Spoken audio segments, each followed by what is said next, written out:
can be challenging to track what's happening at the Roundhouse during the legislative session, and some groups this year are grading or rating legislation to help highlight some of the strengths and weaknesses of various bills. In a few minutes, correspondent Gwyneth Dolan sits down with a board member from the Society of Professional Journalists to talk about their Access-O-Meter that rates ethics and public records bills. But first, producer Sarah Gustavus sat down recently with two members of the New Mexico Safe Coalition. That group is asking lawmakers to consider the cost of new crime legislation and focus on what research shows are the most effective ways to reduce crime. The NM Safe Coalition is also producing a report card on crime legislation during the 2017 session. I'm joined in studio this week by Kathy Anschluss, Executive Director of the New Mexico Criminal Defense Lawyers Association. Thanks for being here. Thanks for having us. Also, Adrienne Barboa, Field Director for Strong Families New Mexico. Thanks for joining us. Thank you. Let's start with you, Kathy. Both of your organizations are part of the New Mexico Safe Coalition. What message do you want to send to lawmakers this year?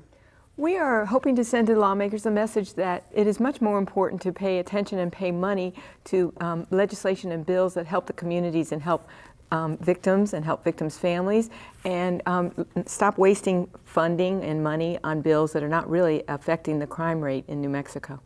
Adrienne, you've worked with communities, with organizing for a long time. What message do you want to send to lawmakers? Yeah, so New Mexico Safe really has a vision of a new way forward for public safety in general. Oftentimes our communities are fed a lot of information about what public safety means. We're trying to say, like, what does public safety really mean, and how do we make sure that that our criminal justice system is working to get the kind of offenders that we need in, but also deprioritize nonviolent, low-level offenders that we can get moving back into society reintegrated. And so we think there's a more cost-effective and really smart and just way to run our criminal justice system, and we hope that legislators will help push that way forward. How do you want them to look at potential legislation differently?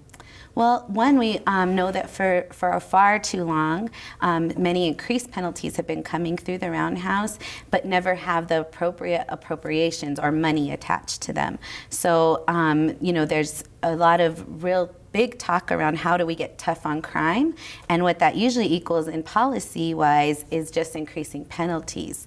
But that doesn't do much to increase our public safety. Keeping people locked up costs our taxpayers a lot of dollars.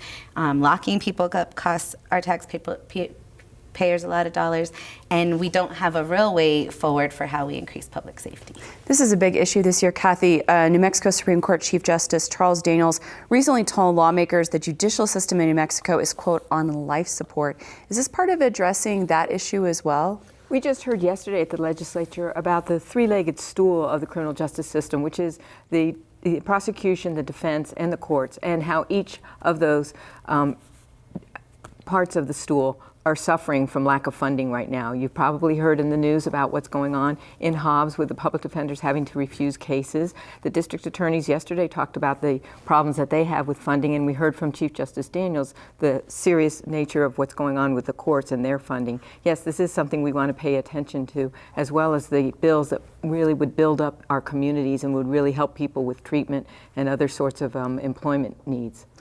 But folks really do want to feel safe. I think everyone wants to feel safe. Are you arguing against tougher penalties in all cases? No, we do believe that there are situations where people who commit violent crimes need to be isolated, need to be addressed. But there is a lot more importance in putting resources into the communities so that this can be prevented. One of the Alan Sanchez, who's the executive director of the Catholic Conference of Churches, said yesterday, we need to put more funding into the playpen, and then we'd have less funding we need to put into the state pen. Early childhood education, child care, exactly. Things like Upstream. that. Adrienne, the organizations that are part of the coalition are kind of grading legislation that's coming up this year, giving them sort of report cards. Why is that? Well, because one is that we need to know we need to have a way that both the public and legislators are able to digest these bills, see what are the strengths, what are the weaknesses.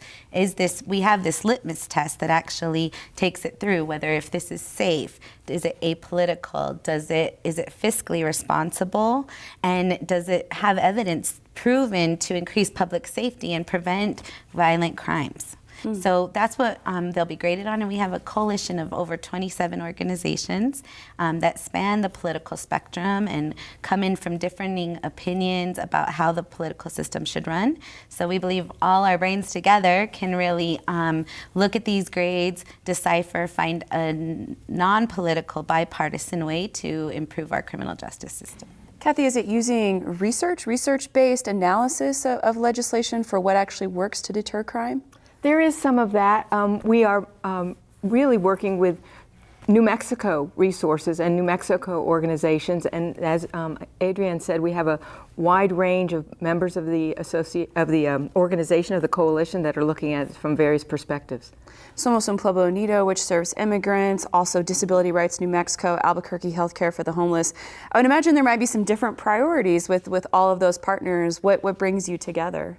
Well, I think the overwhelming feeling that the system needs some fixes, that all those sectors, whether it's people living through homelessness or people experiencing domestic violence and sexual assault, the system currently isn't serving and protecting our families. So we want a system that's smart, just keeps families intact, and actually looks towards prevention. Criminal defense lawyers, have a lot of challenges right now. Kathy, the New Mexico judicial system, as we've already talked about, has seen cuts in recent years. What changes do you think would help lawyers, people who are serving the public, especially maybe public defenders?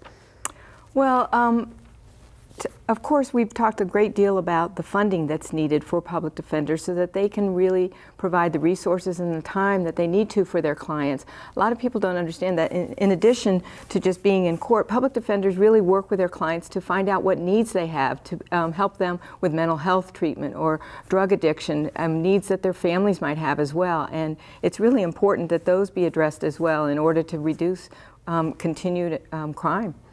Adrienne, we hear that a lot of some people say, let's spend more money on treatment, let's spend more money on interventions, but there's not a lot of money to go around in Santa Fe right now. So how are you talking to lawmakers about these issues when they're concerned about public safety, and there's also this question about how do we fund treatment? So we know that this, we've done a lot to get into the place that we are, and we know that we have to work our way out and into a new way, right? But right now, the leadership of both the House and the Senate and the legislature have actually said that all bills that come through with increased penalties are being assigned to their finance committees in their chambers, which is a big win for us, because for the first time ever, we'll actually be able to see what is the true cost of these tough on crime bills that are often just, in our view, seen as a way to win political campaigns, but aren't really touching the ground on how to increase public safety. So if this first step of being able to actually see the true cost of what tough on crime bills mean for our families and for our taxpayers, I think that alone will open our eyes. And then when we're able to see against this litmus test, really legislators, community, us as advocates, the direct service providers and faith leaders that are part of our coalition, we can all practice together using this litmus test on what does a safe bill for New Mexico mean? What bills do increase public safety, and which are we willing to eliminate because they're only providing cost and for political campaigns and not for what truly equals public safety for our families. You mentioned one of those being apolitical. How do you define what's apolitical? So one of the big problems, and I have to say that I'm from New Mexico for generations. My family's been here. I love my state. I love Albuquerque. And it's disheartening to me when I work in the political process and I can see that some of these really high-profile cases that matter and pull at our heartstrings a lot, that matter so much, they're often used to push kind of tough on crime policies that actually wouldn't really ever do anything to even those cases. If we could turn back time and have those policies in place, they wouldn't have been anything that would have deterred those crimes from actually happening. So we're saying, let's look ahead. What's actually deterring? What kind of things can we be doing ahead of time? If we're so concerned about some of the families that are experiencing these violent crimes, how are we getting ahead of it? And how are we actually providing the services those families need at the time of the crime, rather than just focusing on how do we put more money into locking people up? Well, thank you both for joining us. We'll put links to your coalition and some resources on our website, newmexicoinfocus.org. Thanks, Sarah. Thank you. Matt, welcome to the show. Thank you very much. It's good to be here. I am glad you're here because, like thousands of other journalists in our field, I am a member of SPJ, but I didn't know anything about this project until you made it public. Your Access-O-Meter, how does this thing work? Well, this is something that the board of the Society of Professional Journalists discussed internally and said, you know, is this the year that we speak out about some of this legislation? And so we developed a rating system for bills that impact things like the Inspection of Public Records Act or the Open Meetings Act. We call them IPRA and OMA. And we rated them 1 to 10, 10 having the most chilling effect, basically, on open records or the public access to public information. And these are tools that you need to do your job. Yeah, these are tools that we need to do our job, but these are tools that the public ideally uses to do their job, which is to monitor their elected officials and vote. Yeah. So one of the bills that the board has opposed is a proposal to create a statewide ethics agency. What is wrong with that one? There's nothing wrong with the concept, and I wouldn't say that the board necessarily opposes it. We rated it, this is House Bill 10, as an 8, so fairly chilling. The issue with this is sort of it's the devil's in the details, right? So having an ethics commission, or in this case a public accountability board, is a good thing, but the way that it's set up, it keeps complaints that are made to this board secret unless they're found to be an actual violation. And it keeps a lot of the inner workings of this board as well. It also takes away enforcement authority from the district courts, from the Attorney General, and places it into this Public Accountability Board, which sounds, as you said, really good, right? But the idea is that what good is it if you really can't keep an eye on it?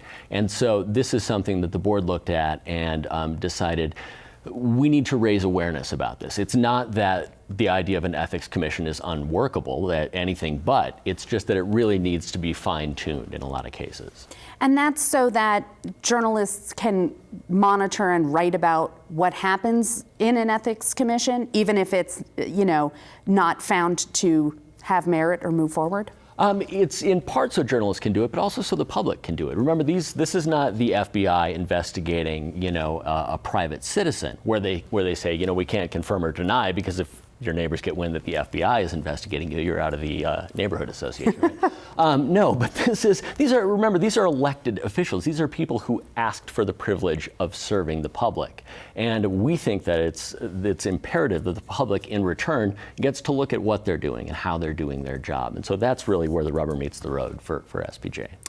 You know, there's been a lot of national attention over the past weeks and months about this tension between President Trump and the media and other public officials and the media. Is this part of that same thing, like this, you know, power struggle between journalists and public officials? It's a little bit different on the local level, I'd say. The issue seems to be that we have a very good law in our Inspection of Public Records Act, IPRA. It's worded so that the default position of government is supposed to be transparency, that the public gets to see what documents and records the government is creating on their behalf to govern. The issue is that it's really largely unenforceable, and anybody who's filed an IPRA request and been denied knows that once you're denied, unless your employer wants to file a lawsuit, unless you're an attorney or you want to represent yourself or you have money to hire an attorney, you're really out of luck. So it lays out some really good definitions of what should be public, but in terms of its enforceability, there are some issues with recent court decisions and things like that. So that's really kind of the issue for SPJ is the public deserves to have access to this information. And when lawmakers, and I think a lot of times, and we've talked about this before, that it tends to be inadvertent. They don't really realize what kind of chilling effect it's going to have on public records or open meetings until they start discussing it. And so we wanted to get out ahead of it and say, hey, this is something that that we see as being a major issue. Can you maybe fix it? We're here, you know, ask us about it. So what are some of these other bills where the transparency element you think might have been just something they didn't think about? What are some of the other bills you're looking at? Well, you know, we look at, for example, there's a bill that Jason Harper sponsored. It's House Bill 267, which, you know, people are free to go look up. But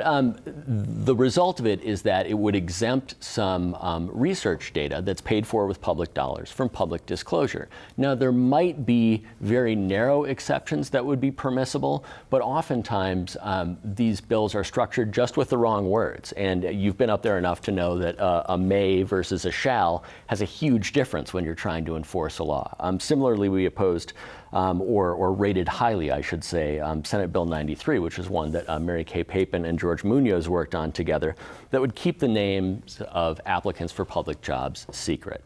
And except for the finalists, and it would have only disclosed them a week before the decision was made, just didn't give the public enough of a look. Now, the intention behind that bill, as stated by the senators, was, hey, look, we want to make sure that we're getting the best pool of applicants possible. And if people are worried that their name is going to be put out there in the paper and their employer is going to say, hey, wait a second, you're looking for another job, they're never going to apply. I get that. The problem is it doesn't usually happen. And that's what we see with a lot of this legislation is lawmakers have concerns about, oh, somebody's going to file a frivolous ethics complaint against me. But once that's out in the news, this ethics complaint is going to taint my candidacy or taint my service. The problem is that just doesn't happen. I mean, people can complain to the Secretary of State right now about campaign violations, and they can and do, but I really can't think of a complaint that has made a difference in an election. It's basically just information that the public needs to know. I can think of two in this last election cycle that it actually didn't impact the race at all. Both the candidates who were sort of targeted by these ethics complaints or campaign finance complaints, they both won. So the public got a look, and then the public gets to make that decision. And I think that's ultimately the important part, is the public deserves to see this. Matt, thank you so much for coming in and talking to us about your accessometer. Thanks for giving us the venue.